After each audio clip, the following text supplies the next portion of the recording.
Good morning, colleagues. My name is Budzanani Tacheba, as already mentioned. So obviously, we are in the annual Southern Africa Innovation Forum 2021. This particular session, which is really around supporting instruments for expanding into new markets.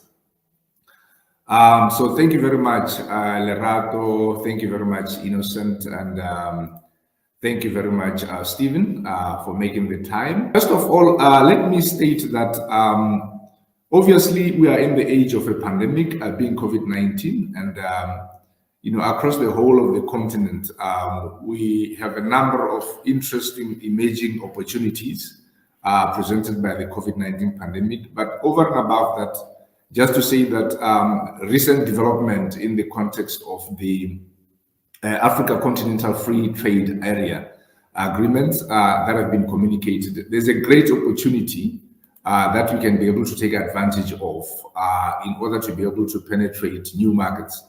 I think the fact that currently we are talking about access to global markets, access to regional platforms, there's obviously a number of key opportunities that are presented through which we can then be able to support the enterprises that we have in our different denominations to be able to grow. So obviously, you playing in this particular space means that you've got a number of opportunities that you can then be able to share for this particular session, so that we can then be able to have people participate and understand how best they can be able to take advantage of that. So quickly, without wasting a lot of time, I'll quickly go now into the session where I ask the first question. I think I'll give yourself, first of all, maybe to quickly tell us a bit about yourself, and then quickly now to get to the answer as it is posed to yourselves, which would obviously give us an opportunity to understand the broader context of where it is that you come from. So as communicated, colleagues, my name is Budzanani Tacheba. My current portfolio is Director of Innovation and Technology in the Botswana Innovation Hub, a science and technology park, where I'm overseeing aspects of the whole innovation value chain, from ideation all the way to pre-commercial level, including providing supporting funding instruments to ensure that enterprises can be able to have market access. So I think starting with yourself, Innocent, I know you've been with Seedstars for a while now, and obviously you've got a number of perspectives in terms of supporting enterprises to access different markets, and that we would want to be able to appreciate from yourself in terms of giving us perspectives on what Seedstars Investment Readiness Programs is about. And also maybe to share some of the project's main achievements in terms of what you've been able to do so far. Thank you. Thank you so much, Dr. Tacheba. So just to give context on who the Investment Readiness Program is, but before going to that, I will actually introduce myself. So my name is Innocent Mallya. I'm a General Manager for Seedspace in Seedstars Tanzania. So I'm actually leading all the Seedstars activities in Tanzania. And over the past 2 years, we have been collaborating with the Southern African Innovation Support Program to bring what we call our Seedstars Investment Readiness Program, whereby ideally the program was aiming to increase the funding received by early stage startups in the SADC region. And of course, by this, through improving their quality, that will save both time for startups and investors. So this was mainly be done through the entrepreneurship events and education, as well as the relevant connection of the stakeholders that we're actually doing in the ecosystem during the course of executing our program. So by SADC region, we are meaning the 10 countries, and the 10 countries that we were actually doing the program was Tanzania, of course, which was the hosting country. Then we had Botswana, Namibia, South Africa, Zambia, Angola, Democratic Republic of Congo, which is DRC, Malawi, Mauritius, and Mozambique. I mean, one of the big, we have a lot of achievements that have been achieved through the 2 years program. One of the biggest achievement was also for the Seedstars to go into new places, such as Mauritius, Zambia, Namibia, and Malawi, which has actually given us some insights on how these the innovation ecosystem is actually evolving in these countries. It was not quite a smooth kind of operation, but we actually managed to go to these new countries and we managed to get some more promising startups. The other one that we actually achieved is to improve the quantity and quality of entrepreneurs across the region.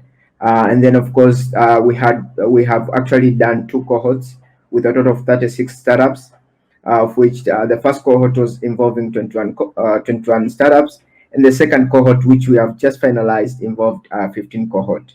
So despite all the pandemic issues and stuff, but we also managed to a bit of doing the second cohort, which was actually interesting one in the due course of the pandemic. The other achievement that we're really proud of is in terms of supporting the women entrepreneurs across these regions. I mean, across these countries. So we had a total of 43 women that were actually registered in the program, of which 18 were coming from the cohort 1 and 25 were coming from the cohort 2. And this actually has given an indicator that women entrepreneurs are actually growing in the innovation ecosystem in this country. So it's a good signing, and of course, it's actually one of the greatest achievements that we are proud of. I think I wanted from you, as already stated, to briefly describe the goals of your project, Digilogic, in terms of what's its origins and what is it intended for. Good morning. First of all, thanks for inviting me. So the vision of Digilogic is to boost cooperation and partnerships between African and European digital innovation hubs. So Digilogic is a Horizon Europe funded project. It began in January of this year and it'll last 3 years. And the idea is that Digilogic will contribute to developing this network of networks, this network between African digital innovation hubs and European digital innovation hubs. And that will pave the way for startups, SMEs and innovators from both continents to jointly develop smart logistics solutions in close cooperation with industries and investors, with the aim of having long-lasting startups and enterprises. Now, in 2022, next year, in May, we're going to launch calls for proposals for African and European teams to improve logistics through appropriate digital and physical innovations. We'll be evaluating the proposals we get in October 22, and then we'll have a boot camp at the end of next year, and then 12 teams will be selected, and we'll be giving them support for the following 12 months, so throughout 2023. And the aim is that if we can increase the capacity of startups to survive and grow over the long time, because at the moment the global average is the success rate is 1 in 10. So we'd like to think we can find some ways of improving upon that. Thank you. Thank you very much, Stephen. I think I'll definitely come back to you on that one. So it's basically being able to put out a competition and be able to screen out teams that can then be able to compete and start developing solutions from a digital perspective. Now, quickly moving forward, and this one now goes to Lerato. Lerato, coming from your current platform and basically looking at the region, can you just give us a description of the testing CG4 ecosystem analysis platform in SADC, and tell us about the main achievements so far? So Catalyst for Growth, which was established in 2014 by a partnership between JP Morgan, USAID, and Dalberg at the time, built a platform, right, which we call the C4G platform. And the platform its main aim is to actually help the BDS providers as well as the buyers of BDS, which are mostly funders and corporates and foundations, to be able to capture, track, measure, benchmark even, and report on their program data. So the providers themselves are able to then be able to measure the data, and by being able to measure the impact of their programs, they're able to then control it. The goal was to enable them to make strategic decisions around the program implementation as well as the program design based on the data that they now have at their disposal.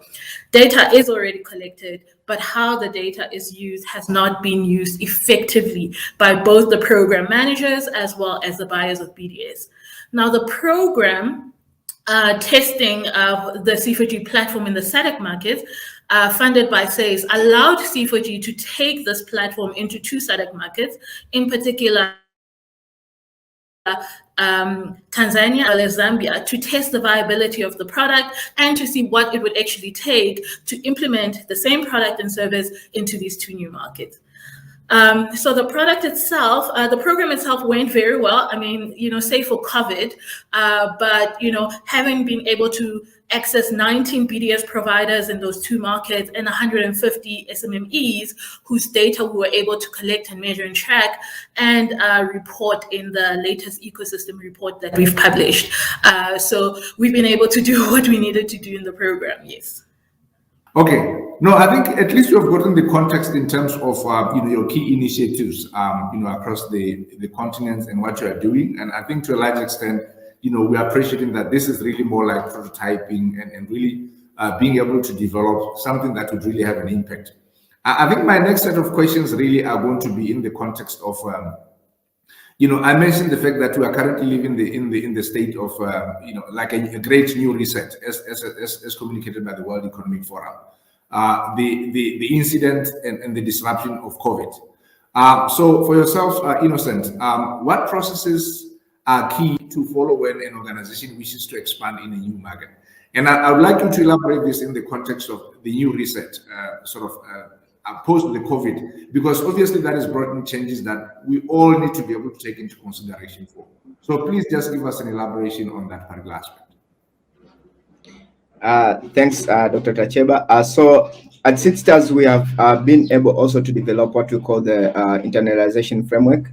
So the internalization framework, it's actually, we are using it for all of our startups that are wishing to actually expand to the new markets.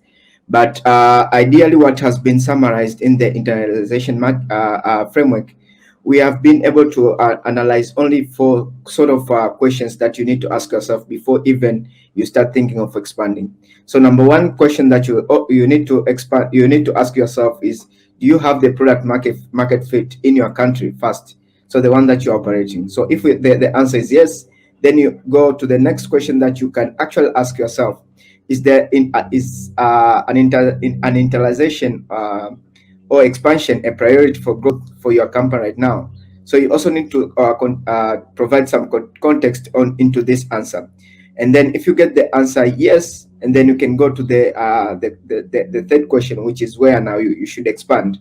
And then this is where now you can actually get some sort of the countries that you really need to expand and see there is a market opportunity. But this question now is also related to how you are going to expand. So how you are going to expand, it's sort of the tools that are going to be used in the due course of your expansion. So in terms of how you should expand, there are sort of market research that you should be doing, which is insights. You should also get the insights of that particular country that you are going to work, but also you should develop some sort of an expansion strategy that could actually also link again to your talents that are available for you to be able to expand. And once you have all these sort of strategy around the talents, the insights, you can have a clear vision of whether you can go for that particular case or whether you cannot go for that particular country on that basis. I think I've explained it in a bit simply way. I think, Stephen, you've elaborately talked about this initiative where you're developing you're facilitating for the development of digital platforms that aggregate different teams to be able to put together proposals for developing digital solutions in logistics. I think the next question, also in the context of looking at the incident of COVID, can you speak to the main support instruments that come or that are part of the package over and above the call that you're just going to be doing in the next session, to say, what are really the key aspects that sort of would be appealing to somebody who's wanting to be able to expand in the local African market? Yes, so first of all, in our project, we've got represented 3 European countries, Finland, Germany and Italy. And each of those countries has its own organizations for supporting expansion into new markets. For example, Finland's got Fin Partnership organization, provides matchmaking services and business partnership support grants. Germany, I'm not so familiar with, but that's got GIZ, which is very active in supporting international cooperation. And then in Italy, there's AICS, which is also very active for economic development, including rural development. Then the EU has its Director General for International Partnerships. They have got various funding initiatives, platforms, for example, Digital for Development Hub, that aligns initiatives for increased impact. Then there's the Africa-Europe Alliance, which is focusing on strengthening the business environment and investment climate between the 2 continents. Then there's the Africa-Europe Innovation Partnership. That's maybe coming to an end quite soon, but there are many more initiatives coming up. There's the Team Europe initiative, which is focused on entrepreneurship and recognizes that Africa is one of the world's most entrepreneurial continents.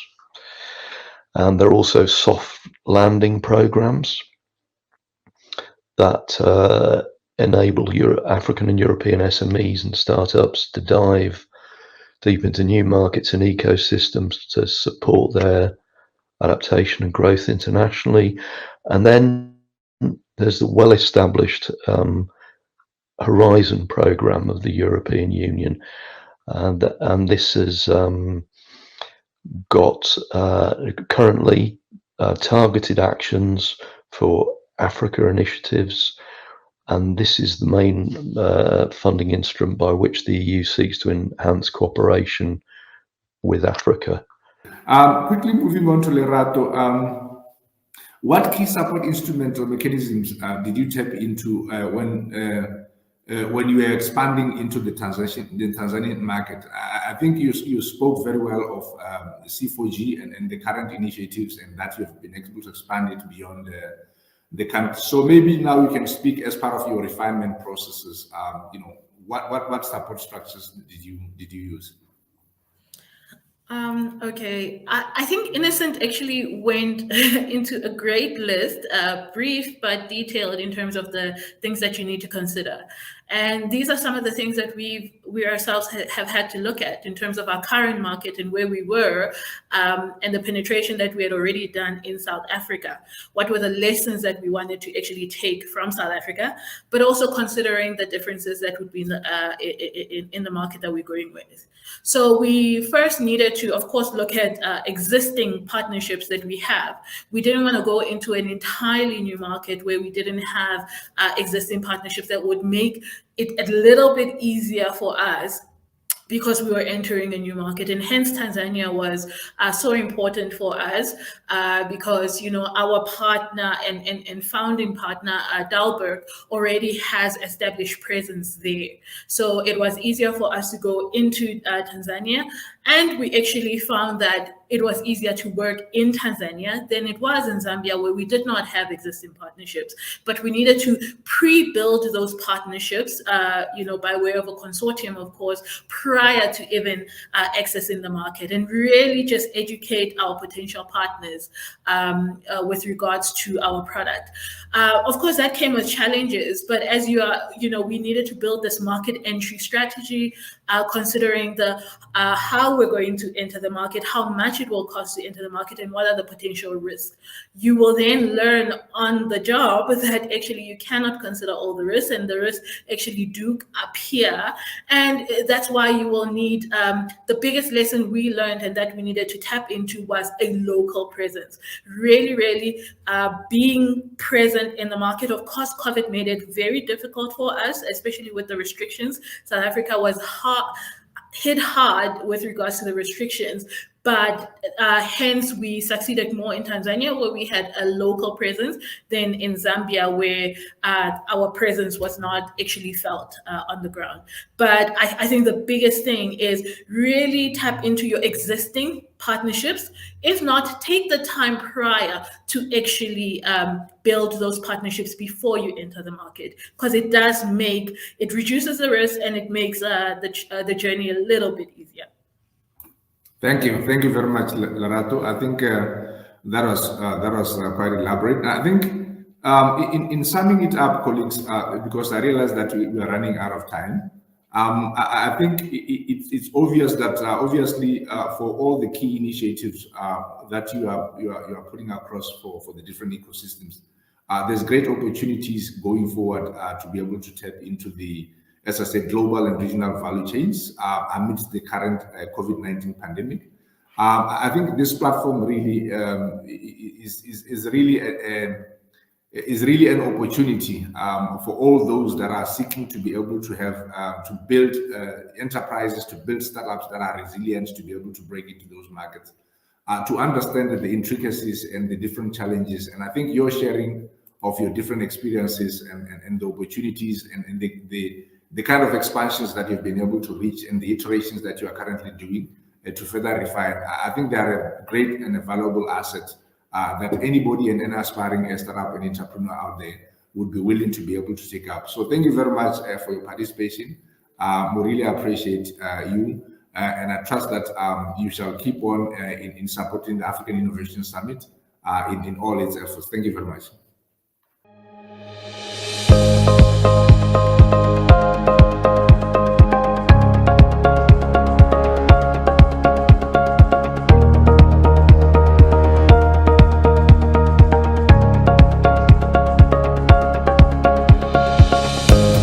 Good morning once again, colleagues, and a good morning to your viewers online.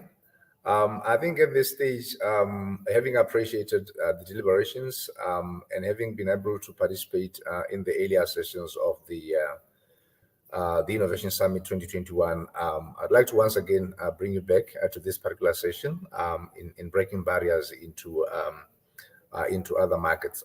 For the time being, I'll start taking questions, and I think the first question that I'd like to take is to Innocent, and the question is, what are the barriers to scaling out Seedstars? Followed by a second question, which is, what are the actions to overcome barriers to scaling out Seedstars? So those are the two for Innocent, and I think if you can take those for starters, I'd really appreciate it. Thank you very much.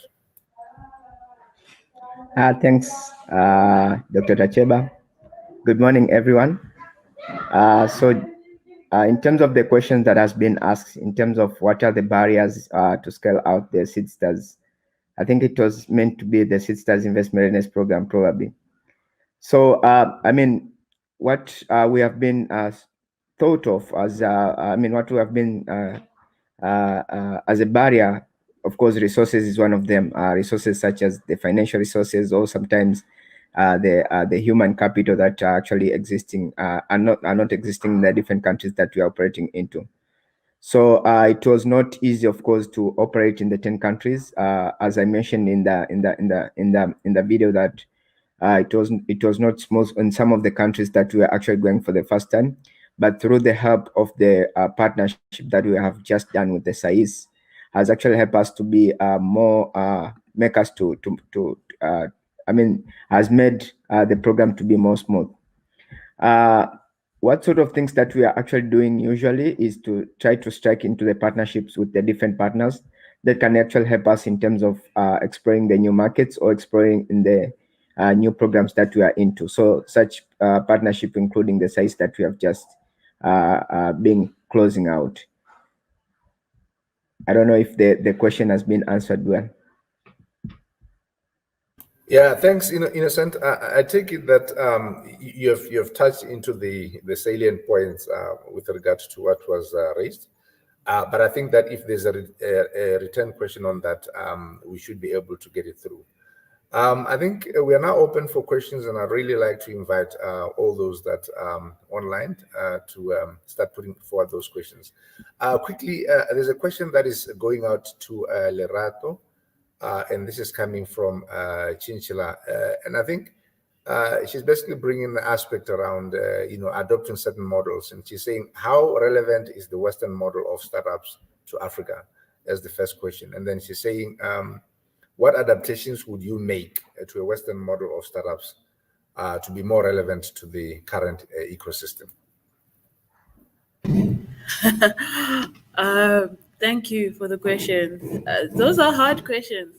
But in terms of our research, what we have found is that they're not, the Western models, even of monitoring startups and their growth and some of the metrics that are used to measure the growth are a bit far removed from the realities of Africa. And I think, in South Africa, where we've worked for a lot of years, we have mainly used those, and we have found them actually to be wanting. And our experience then going into Tanzania and Zambia further proved that point, to say that we actually do need to establish different metrics that consider socioeconomic issues, that we find in the different countries, but also what does success look like? So you have what does success look like in a crisis like we have in terms of COVID, but also what does success look like in terms of a startup and supporting a startup in an African context. And I think that's still a conversation, that the BDS providers, the providers such as Innocent and Stephen, still have to have amongst themselves in defining the real metrics. Otherwise, we're setting bars for ourselves that we can't ever achieve because of the context in which we operate and we support these entrepreneurs. I'm hoping that that's a brilliant response, Lerato, and I think I appreciate the fact that you're really bringing in the context of that we need to sort of tailor make that which is relevant to our ecosystems instead of just sort of helicoptering in different models that may not necessarily fit. But I think just quickly moving forward, the issue of infrastructure is often brought up, especially in the context of supporting, startups to be able to break barriers. And I think the question that is coming in now is to Innocent, and it's saying, to what extent, if any, is lack of reliable internet a barrier in your ecosystem? And the follow-up to that one is, how can lack of reliable internet, especially in rural areas, become a barrier, and how can it be overcome? Thanks again for that question. So I think as Seedstars company, so lack of internet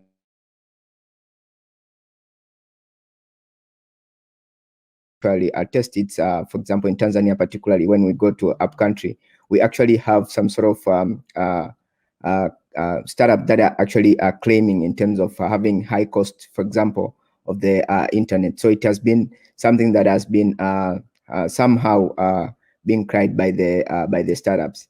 But in terms of who can actually sort this out, I think it's the role of the governments to intervene, and of course providing some sort of good infrastructure to come across and of course provide that internet. But also the private sector has the role to play, especially the tele companies, by helping these rural areas to have reliable internet so that they can have the development of the different solutions that they have. Again, in the rural areas, there's also a quite number of good solutions that can be developed. But of course, at some point, they are being hindered by the reliable internet, but also other factors among them. Thank you.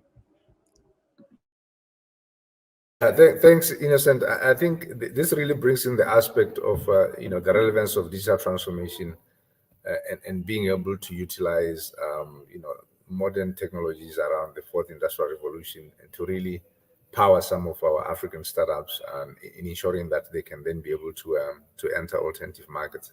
So I think it's a critical aspect, and I think it talks to not only ecosystem players, but I would say government at large in terms of how they really sort of play a critical role of ensuring that they roll out the infrastructure and ensure that there's actually competitive service provision to support the ecosystem.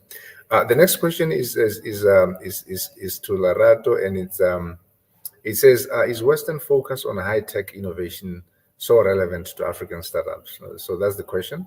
And then further on saying that would focus on reliable rollout of established technologies be more relevant?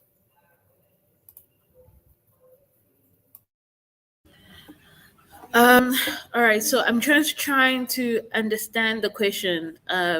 So we'll focus on, so can you maybe just read it again for me?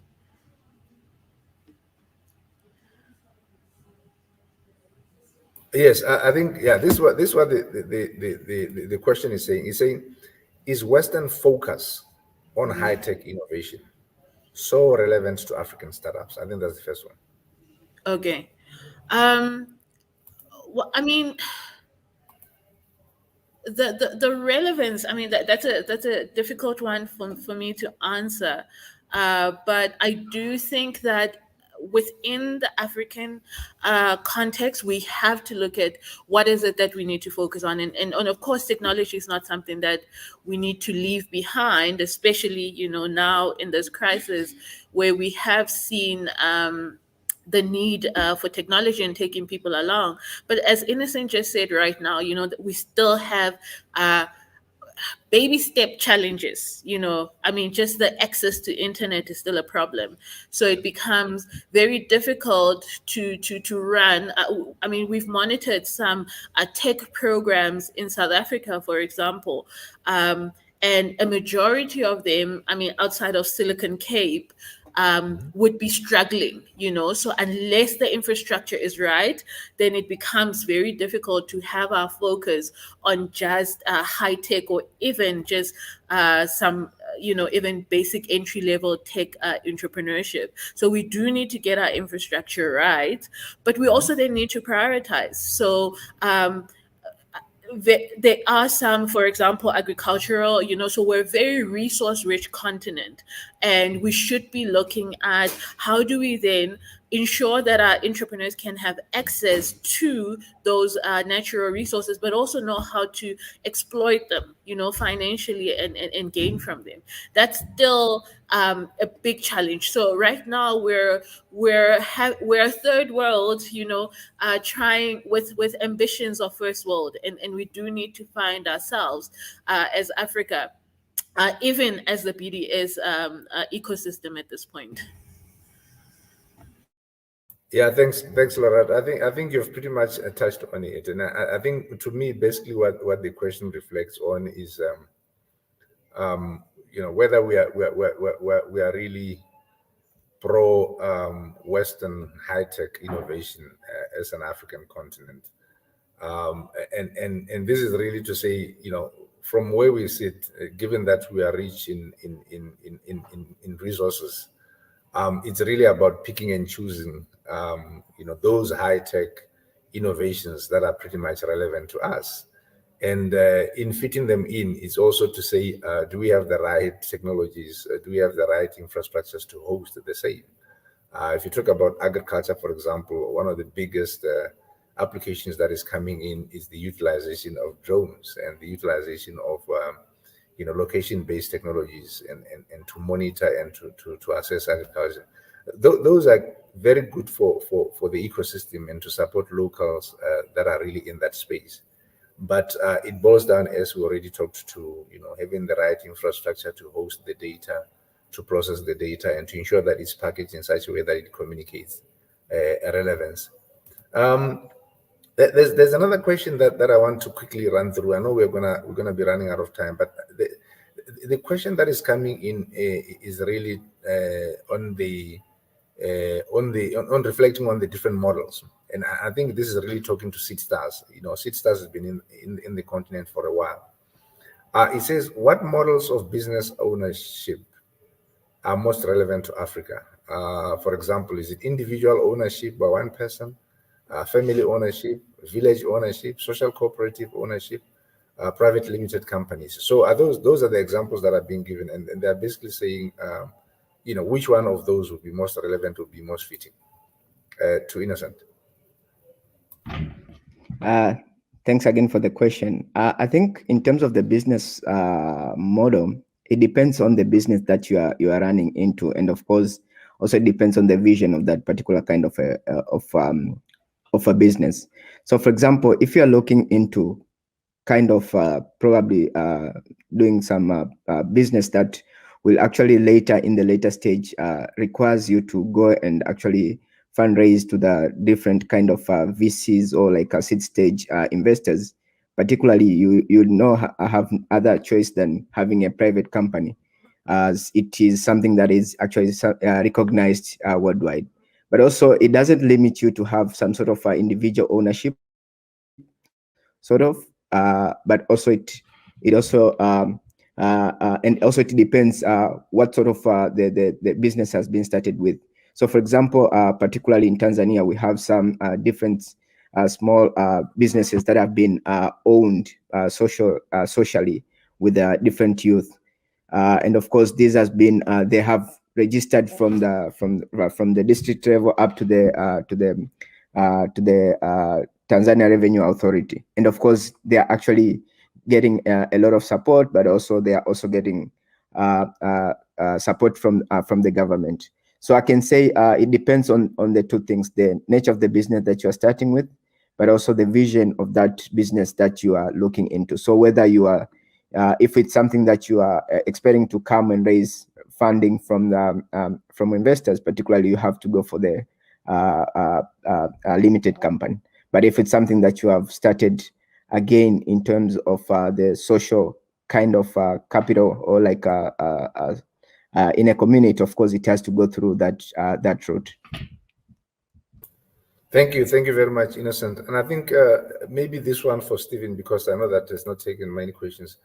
And I think it would also reflect on the earlier question, Stephen, in terms of Western technologies and their relevance in this day and age, especially those that would be developed with an Western ideology. A question for you that is coming in right now is, why does the Digilogic project focus on logistics? And why does it focus on African European teams? Logistics is very important to socio-economic development. We know from looking at the behavior of ecosystems in nature, connectivity is critical. The movement of physical matter, energy, and information needs to be throughout ecosystems. Any part of an ecosystem that's not well connected in terms of physical matter, energy, and information will not thrive. And we're focused on African European teams because there are many practical, detailed reasons that the historical connections between the two continents, being in time zones, but also Europe's got a lot that could be learned from Africa. Right. No, thanks, Stephen. I don't know whether you want to go back to the one earlier on with regard to, adoption of Western technologies into the African context. Well, I think we have to undertake very critical appraisal of any new technological innovations because they often have unintended consequences. And often new technologies are developed to get over the unintended consequences of the technologies that have come before. And we see now that with climate change and other natural responses to human technology, we don't have so much leeway now, that we can't afford to be making large scale mistakes with new technologies. So in the Digilogic program of support in 2023, we'll be focusing on critical analysis of technology, looking for ways of combining old and new technologies to make biosocial technical systems as robust as possible.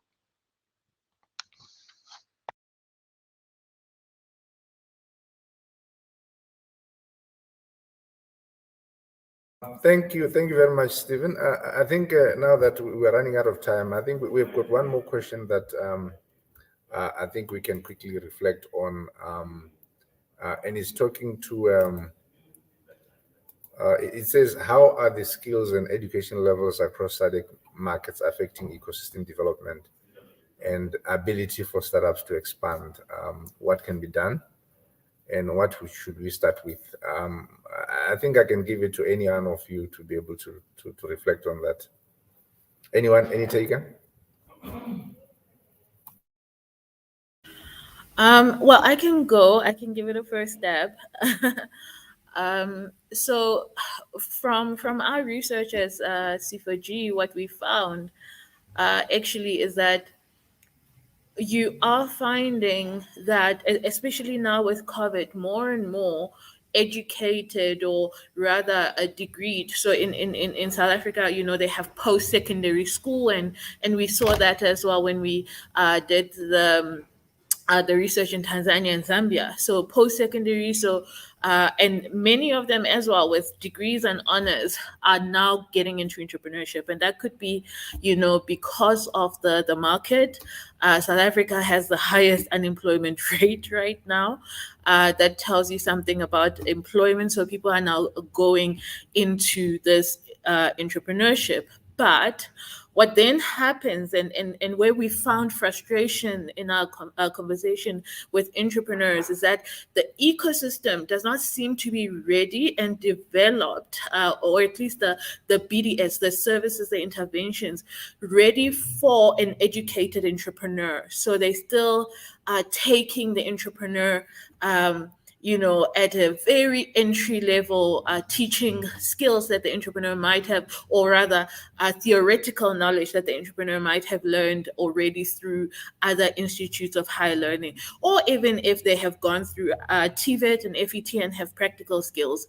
A lot of them have bemoaned the theoretical aspects of the interventions that are in the market, in the ecosystem, and we're hoping that it would be more practical. So do not teach me accounting, teach me practically how to understand the financial statements, for example. Teach me practically how to acquire a client and how to convince a client and write a proposal, versus teaching me marketing theory and the 4 Ps and all that stuff, because those are things that I come into the room already knowing. And the fact that we are in a room with people of different levels of skill. So where do you actually pitch your intervention as a BDS provider? So there has to be a differentiated, almost curricula, and mix of services provided to entrepreneurs in order to see successes, because they do not come in at the same level of education and skills when they come in seeking interventions. And it is really sad that the interventions right now more cookie cutter, versus customized to the needs and the skills of the entrepreneurs. Granted, there are entrepreneurs that need to be taken at that level, but I think it's very important that you know your audience. And then the entrepreneurs will stick around and participate fully in the programs. That's what we found, that the education levels are there, but how do we then use them, utilize them with our interventions and take entrepreneurs forward? And whether we're the right people to do that versus being generalists. And a lot of providers in the market are generalists and not necessarily the specialists that entrepreneurs need.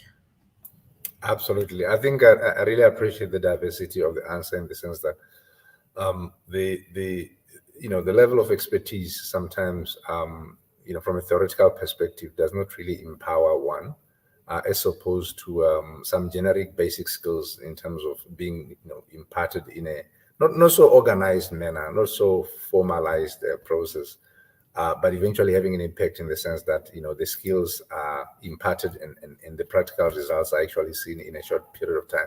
So I think let's take one more question which has come through, and this one is really talking to how can African startups incorporate consideration of nature within their business plans, for example, to mitigate the likes of climate change? And I think this question, to some extent, if I may bring it up, it talks to the whole essence of sustainability. It talks to, how do our local startups in Africa start infusing that aspects of sustainability, including when it's reporting, being able to recognize the natural capital and the fact that, as much as we want to be profitable, we need to also then consider the impact on nature. I know the question is now directed to Lerato, but I'll ask Innocent to deal with that first, and then if there's time, Lerato can address it. Innocent? Yes, thanks, Dr. Tacheba. I think you have summarized it well as well in terms of creating sustainable businesses, and what I mean. Some of the experience for us has not been so well in terms of creating sustainable businesses in Africa region. So the consideration that the startups should have put across is to create more sustainable business that can cut across through a different challenges that they might arise. Our advice always has been you are not supposed only to look into the profit, but also you should look into how you can actually build a good company or sustainable company. So by sustainable company, we mean you should have a good talents, you should have a good sort of solution, but also you should have done your research in terms of the product or solution that you're developing. I'll let Lerato to add it more if I've missed out something. Okay, Lerato, you want to give it a shot so that we can close? Yeah, so I mean, I'm just taking from my experience with the providers as well as the funders of the programs that are supporting entrepreneurs. There really has not been, especially within the African context, it's been very limited. The pressure to actually consider nature in your business plan. Right, so it hasn't necessarily been there. So even if you look at the business model canvas that is broadly used, we use the normal 9-block business model canvas that looks at revenue, key partners, and cost structure, and that, versus the expanded one that actually does require that you consider nature and environmental factors in your business. So in South Africa alone, there's probably, out of 150 plus providers, BDS providers, only about 3 would be focusing on green businesses. And that really tells you that there's still a lack just within the ecosystem and a push and a drive to require this of entrepreneurs, to require this sensitization, because it's not there. It's not in the education system anywhere. So where are we sensitized as people first, whether in corporate or even in entrepreneurship, to consider such environmental factors? And if we're going to expect that startups and entrepreneurs do this, then we need to start incorporating it into our programs, because that transformation And that focus will not just come in on its own, because you go into business to make a profit, not necessarily for any other thing. So then you need to tell me what the costs, or teach me what the costs of me making a profit are actually to nature, and how unsustainable it is for me to then consider that even in my business. So we need to rethink our own entrepreneur support packages, interventions, so that we can be able to help entrepreneurs make this change. Now that's brilliant. I think basically what I'm getting coming out is that in terms of being able to build from the base and ensuring that it's not only a concept that is currently foreign or looking at big companies. The whole concept around the King 4 reporting, being able to ensure that your triple focus reporting is brought into the scene is not necessarily just for high corporate entities. It will have to be impactful. Well, it will have to be effected at the lower level, so that small, medium enterprises, innovation-driven enterprises also start taking that into consideration. Because if they don't, and there's so many of them, the impact on the environment is going to be felt within a very short space of time. So colleagues, I think we've come to the end of the session, supporting instruments for expanding into new markets in the context of expanding horizon during this SA Innovation Summit 2021. I take it that we've had some very pleasant discussions, and that hopefully the outcomes or the messaging that is coming out from the lessons that have been learned across the ecosystem will go a long way in ensuring that we really broaden the horizon, and ensure that most of our startups build on what is already conventional or what is already known. I mean, the likes of Seedstars having been able to roll out the initiative and being able to refine it over the years. It's really been amazing to see that there's so many startups that have come in through the platforms, and coming out of Stephen, having been able to see models that are basically saying, how do you facilitate for that Europe-Africa kind of connection, where at the end of the day you can then be able to have a free flow of ideas as well as innovations that can be impactful. So I'm grateful, colleagues, and I'd like to thank all of you, Lerato, Innocent, and Stephen, for your vibrant participation, and for ensuring that you freely impart useful knowledge that, in my view, is really what the essence of SA Innovation Summit is all about. So thank you very much, and have yourself a great morning. Enjoy the rest of the event. Thank you. Thank you. Bye-bye. Thank you.